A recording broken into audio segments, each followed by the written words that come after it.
આવી ખુમારી છે બાબા. સંતને કોઈની પડી નથી હોતી, ભય અને પ્રલોભન બેથી મુક્ત હોય છે.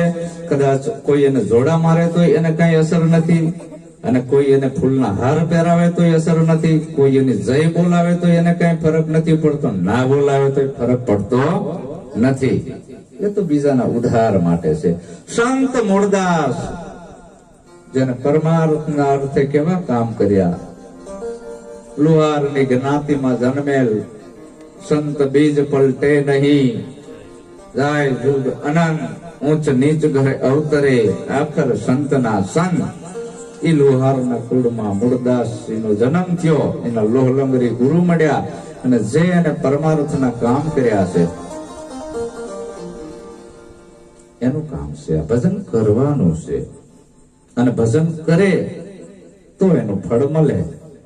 ખાલી ગાવાથી ફળ મળતું નથી. અમારા હરજીવન બાપુ નિરાંત મહારાજમાં થઈ ગયા. એ કહે છે ગાયેલું ગાવામાં ઘાટા ઘણા દુઃખ છે, કહેલું કરવામાં ચિત્ત પ્રવો ભાઈ રે, દેહમાં વચન એક દીવો, એને સતમતથી નિશ્ચેવો. કિંમત કેની છે? એ વચનનું પાલન કરવું, એનું નામ ભક્તિ થઈને એ ભજન થયું ભલામણા, બીજું ભજન નથી. ભાઈ રે દેહમાં વચન એક દીવો, એને સતમતથી નિશ્ચેવો. વચને ભર્યા ઈ વિશ્વથી ન્યારા, પૂજાયા થઈને દેવો. રામચંદ્ર જેવા ઝડકે જગતમાં, પુરાણે દાખલો લેવો. ભાઈ રે દેહમાં વચન એક દીવો. માથું ઉતરી જાય પણ વચન જાય નહીં. એનું કામ છે આ ભક્તિ કરવી. અને એના જ નામ ઇતિહાસના ચોપડે ચડે છે. હજી સુધી ભુવાના નામ નથી ચડ્યા, બાવાના નામ નથી ચડ્યા, બામણોના નામ નથી ચડ્યા. ચડ્યા છે ચોપડે ઇતિહાસના ચડ્યા હોય તો લાવો આપણે સંતોના ચોપડા. કેના નામ ચોપડે ચડ્યા છે? સંતના. ઇતિહાસ કેના રહ્યા છે?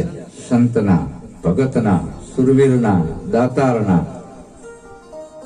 એક બેન નો ઘરવાળો મરી ગયો, આખું ગામ રોવે, આખું ગામ રોવે ને એની ઘરવાળી એક જ ના રોવે. બધા કે તારો પતિ મરી ગયો છે, આંખમાં આહુડા કેમ નથી આવતી, હવે કાઠા હૃદયને કેમ થઈ જઈશું? આખું ગામ મનાવે, રો ઘડીક તો રો, કે નથી આવતું રોવું. કેવું રીતે રોવું મારે? આને આખી જિંદગી ખોટું જ કર્યું છે, એને એક સારું કામ નથી કર્યું, કયા કામ ઉપર હું રોવું? આપણે આપણા જીવનમાં કંઈક એવું કરતા જાઓ, જગત યાદ કરે. તમને ગુરુએ કંઈક આપી હોય સદબુદ્ધિ તો એને નિસ્વાર્થ ભાવે વાપરો. કલા આપી હોય તો ઈ વાપરો, પૈસા આપ્યું હોય તો એ વાપરો. તન મન ધનથી સેવા કરો. વાત સેવાની છે. તમને કુદરતે આપ્યું છે, ખબર શું થશે એ ખબર નથી. આ ફટ દઈને બેહી જાય હવારે, પૂરું પૂરું ને.